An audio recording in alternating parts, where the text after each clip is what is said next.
Mili moji, dobrodošli u novu epizodu Ana na Floridi. Danas ću odgovoriti na vaša pitanja u komentarima na YouTubeu i također na svim društvenim mrežama. Ugodno se smjestite, dobrodošli, krećemo sad. Dakle, da krenemo, imam listu spremnu, idemo. Moj najgledaniji video do sad je moja priča o mom razvoju i propalom braku. To je epizoda koju sam ja snimila u jednom dahu, bilo je vrlo teško to sve opet prolaziti i reći, ali kako mi je drago da sam ja to snimila, jer količina komentara, potpore, podrške, onda ljudi, a posebno žena koje su se poistovjetile s mojom pričom. Znači, nema uopće veze gdje mi živimo, da li živite u Americi, u Australiji, u Europi, nije uopće važno. Ljudsko iskustvo je tako da prolazimo jako slične traume, jako slične stvari u životu i ovaj video kao da nas je nekako sve zbližio i stvorili smo neku svoju malu zajednicu, barem je takav moj utisak. I ljudi su razmijenili komentare, svoja mišljenja, ipak malo je lakše kad neko pročita isto tvoj komentar, kad ti ne da neki savjet ili kad čuješ nešto da nisi sam. Najveća lekcija je ta da ne treba ostajati u lošem braku, ne treba ostajati u lošoj vezi. Ako baš ne ide, ako probate različite stvari, nemojte ostajati. Znači, ono što sam rekla u tom videu i dalje stoji, plan izlaza. Plan izlaza, ako nešto ne ide polako, treba početi planirati kako dalje i kako će izgledati ostatak moj života. Da li je ovo sve za mene? Da li je ovo sad moj kraj? Nije. Nema veze ako imate 30, 40, 60, pa i 65, 70 godina. I da imate pravo da proživite svoj život lijepo i sa dostojanstvom. Piše ovdje, tipično ponašanje pokvarenog narcisa koji teško napušta žrtvu. Sad si mu ti skinula masu. Je li tvoj bivši bio narcis? Puno se danas priča o narcisima, pa ne bi mu ja dala takvu dijagnozu jer nemam pravo, nisam stručnjak u tom polju, ali da su bile neke tendencije, da su bile neki znakovi, sve što sam učila o tome što čini narcisa, definitivno da, ali ne bi se usudila da mu dam ja sama dijagnozu.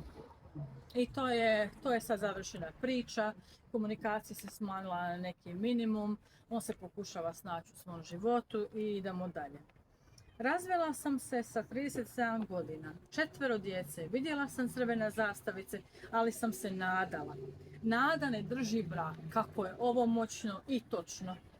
Koliko nas se stalno samo nešto nada, živimo u nadi godinama, ali nada je jedna predivna karakteristika, to je jedna Božja karakteristika. Želiš da to uspije, želiš da daš još nešto od sebe, želiš da sve probaš, ali jednostavno nekad ne uspijeva i to treba prekinuti, nema druge.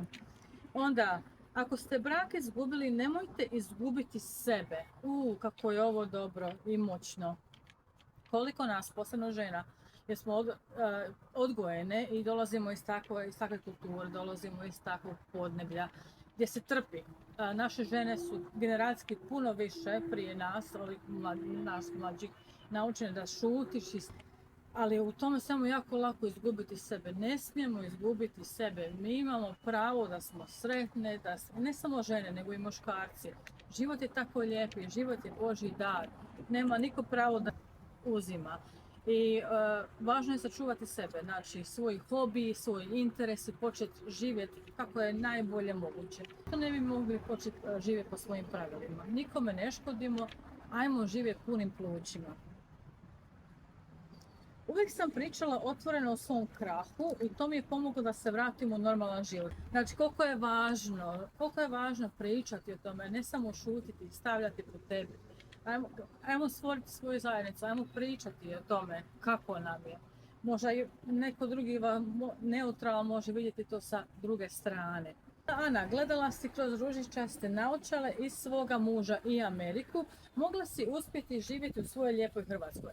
Ovo puno ljudi, ja mislim da misli. I oni koji mi čak ne žele ni reći zašto si otišla, zašto nisi samo nastavila živjeti u Hrvatskoj. Kad bi to bilo samo tako lako i ono, znaš točno šta je za tebe, onda bi svi napravili optimalno od prve po svoje.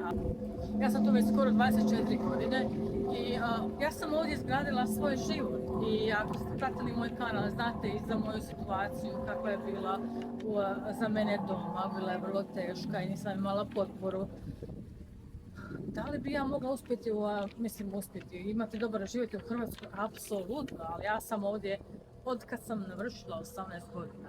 I sad počimati opet sve iz početka, to jednostavno nije se tako odigralo. Ja sam imala fazu kada sam zašutila i mjesecima nisam ni riječ progovorila. To je još jedna stvar koju sam spomenula u ovom videu, je da kad je to bilo gotovo i da vrlo često žene kad su gotove sa vezom, kad je to stvarno mrtvo, mi samo zašutimo. I to je znak da to je gotovo. Zatim, što se tiče ovih odnosa i komentara od naših rođaka, od naše obitelji, kad se vratimo ili kad smo duže vrijeme vani, onda se vratimo. Jedna gledateljica je napisala: sama sam došla kao izbjeglica, sve smo izgubili. Strina mi je zamjerila što nisam kupila kuću roditeljima nakon 2 godine u Americi. Pazite vi koji je to pritisak. Žena dođe kao izbjeglica, ne znam kamo, možda u Kanadu, ne u Ameriku, rekla je u Ameriku.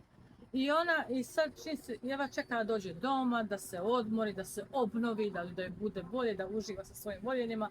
I sad dođe neko i priča ti: nisi još kuću kupila svojim roditeljima. Ajmo, 2 godine su prošle. To je taj nevidljivi pritisak koji mi imigranti jako osjećamo. Jako puno ljudi još misli da se novac ovdje samo ovako uzmeš stabla ovako, to je sasvim ok. To je daleko od ikakve istine, svi se jako bore, treba preživjeti u stranoj zemlji. I strane zemlje su skupe i sve. Počinješ od nule. I zato trebamo puno milosti i strpljenja. Ako možemo pomoći ćemo, ako ne možeš pomoći, jednostavno ne možeš i to je to. Onda ovo me jako razveselilo. Koji ste vi dokaz da naš odgoj nosimo sa sobom i nikad ne mislimo na sebe? Tu se opet sad dodirujemo one točke kako smo mi odgojeni na cijelom Balkanu, da druge stavljamo na prvo mjesto i to me jako puno u životu isto dosta i oštetilo.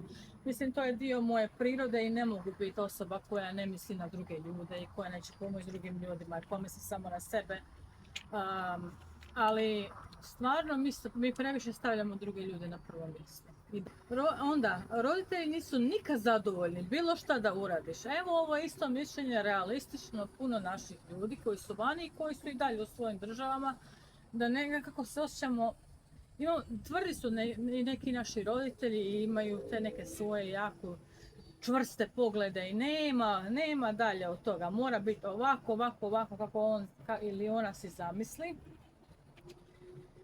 Mislim da u današnje vrijeme malo se izoliramo od takvog razmišljanja, hvala Bogu, ali opet milost i ljubav prema drugoj osobi daje im šansu da dišu malo. U Kanadi sam 32 godine i uopće me više ne dotiče šta će ko reći. Nakon nekog vremena, ravna crta, shvatiš da podrška najvjerojatnije neće nikad doći. To je dan danas moje uvjerenje i imam dokaz za to iz nekih priloženih primjera, ali stvarno vjerujem da većina ljudi se nikad neće promijeniti. I sad na nam je red, da li ćemo biti žrtve toga i da li ćemo biti stalno u bedu i tužni i ovako ili ćemo se dignuti i reći: ovo je moj život, neću patiti ostatak svog života. Izgradit ću ga najbolje kako mogu i dalje volim svoje roditelje i dalje volim svoju rodbinu, ali ja isto sam važan ili važna. Na Balkanu nismo dovoljno dobre mamama i drugima. Previše kritiziranja sa svih strana. Balkanska kritičarka. To je zanimanje, ja mislim. Čak i mi isto to nasljedimo kad smo tako odgojeni i onda možda i mi to isto prebacujemo i na svoju djecu i na nove generacije, nesvjesno. Znači, to se radi dosta nesvjesno. Ja se isto ulovim, pa rekao, ja zvučim isto kao moja mama. Ajme, ja sam mislila prije, neću nikad tako, a vidi sad, imam isti riječnik, iste fraze. Nevjerovatno je to. Kad smo pričali, ja i Živ, moj prijatelj, o epizodi, o tome što nas je najviše iznenadilo u Americi, na nešto što se ne možemo priviknuti. Neko je napisao, niko ne živi kao mi Balkanci, ali nismo to znali cijeniti. Ljudi moji, a to je stvarno istina. Kod nas je jako lijepo živjeti, jako je ugodno živjeti, mislim, i sigurnost je tu jedna velika i podrška svoje obitelji, krug prijatelja s kojima smo odrasli, s kojima smo cijeli svoj život, s kojima gradimo milijun uspomena. Kod nas je jako lijepo živjeti, to se slažem. Zatim, Balkanac nije prirodno kompatibilan sa zapadnim sistemom. Zapadnjaci su isprogramirani da glorificiraju materializam. Da, naravno ima i toga, ali mislim da nije sve u materializmu, nego jednostavno život je stalno gura da moraš preživjeti, moraš platiti račune. I želiš da je tebi, tvojim voljenima lagodno. Ako ti je ugodno i stabilno, kvaliteta života je ovdje, a ne želiš nikad imati kvalitetu života ovdje. Mislim da se tu ne radi, naravno, neki ljudi su stvarno pohlepni, nemaju nikakvu mjeru i ne biraju sredstva. Ali mislim da većina ljudi samo želi biti stabilna, želi imati dovoljno za ugodan život, želi otići na odmor kao i kod nas, kao i bilo gdje. Naši ljudi, posebno stariji, nikad se neće promijeniti, nebitno gdje žive. Šta vi mislite o tome? Inače se ljudi jako teško mijenjaju, ali mijenjamo se nekad kad to mi odlučimo da se promijenimo. Znači odluka mora biti u čovjeku, kad možda shvatim, možda nisam sve bio u pravu, možda bi moglo nešto i drugačije. A onda imala sam jedan komentar o tome kako je živjeti na Floridi, kakve su plaže, plaćanja parkinga, kakva je stvar sa aligatorima, cijena osiguranja za kuće i tako dalje. Pa sam razmišljala da snimim epizodu baš specifično o tome, pa se zato malo strpite i to ću snimiti. O tome kako je to stvarno živjeti na Floridi. Pozitivne i negativne stvari. Idemo se malo dodirnuti sada samohranog roditeljstva. Moja kolegica, isto youtuberica, život na Floridi, mislim se zove Katarina, komentirala je sama na svijetu i još 2 djece. To nije normalno da bude takav teret samo na jednoj ženi. I ovo me baš dotaknulo i dodirnulo i malo sam bila tužna kad sam to pročitala. Jer ono stvarno, tek kad ti neko to kaže, onda shvatiš pa da ti si skroz sama. Imam ja i svoje prijatelje, ali većina mojih najmilijih, najdražih je preko bare. Znači ja odgajam svoju djecu sama.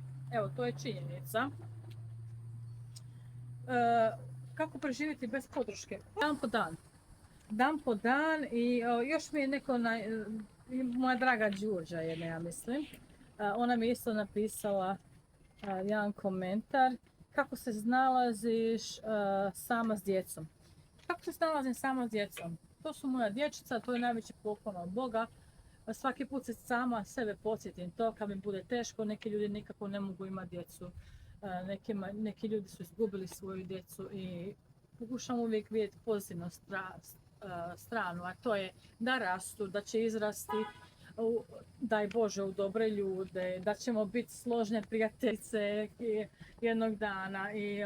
Ima svakakvih dana, neću vas lagati, ima i teških dana, ima moja starija sad ulazi u pubertet je tu, hormoni su tu. Definitivno nije lako, ali ljubav se pobjeđuje. Kad ima ljubavi, a ta mađijska ljubav je neka sila koju se ne može opisati, to je nešto što se mora iskoristiti. Znači, moja dječica su dar od Boga, one su moje i sa Božjom pomoći dan po dan ćemo rješavati probleme i svaki dan. I što više uživamo i idemo na različita mjesta i pokušava. Najveći problem u mojoj kući je mobitel. Ja taj mobitel sa starijom. Mlađa Carly, ona obožava, ona je opijena sa životom, obožava život. A moja starija Emily, nju samo mobitel trenutno zanima, samo i priča sa svojim prijateljicama i priča s nekim dečkićem, pa to malo pazim i gledam što se tu događa, ali počela se jako razvijati i to je jednostavno ta priroda, nema sastajanja. Što manje na tom mobitelu i onda stalno imamo tu neku bitku, neću lagati, imamo bitku s mobitelom, ali sve u svemu imam dobru dječicu. Dobre su. Hladne mame, ovo je moja rođakinja Marija, pozdrav Marija, napisala pozitivne i hladne mame, isto tako kćeri i sinove. Samo nek su mame sretne. Da, kažu sretna mama, sretna beba. Tako isto i sa djecom. Ako je mama u dobrom stanju mentalno, to je još jedan razlog zašto ako vam brak nije dobro, ako vam partnerstvo nije dobro, ako kipite više, da se zbog svoje djece ne smijete ostajati u lošoj vezi, nego se baš zbog njih morate maknuti iz toksičnog okruženja. Jesam neka toksično, jesam. Morate se zbog njih maknuti iz toksičnog okruženja i osigurati im mir u kući, mir i da mogu doći, da se mogu opustiti, da nisu napeti, da ne misle šta će današnji dan meni donijeti. To nije njihov teret da oni tako mali to moraju nositi. Nisu to zaslužili, niti su to tražili.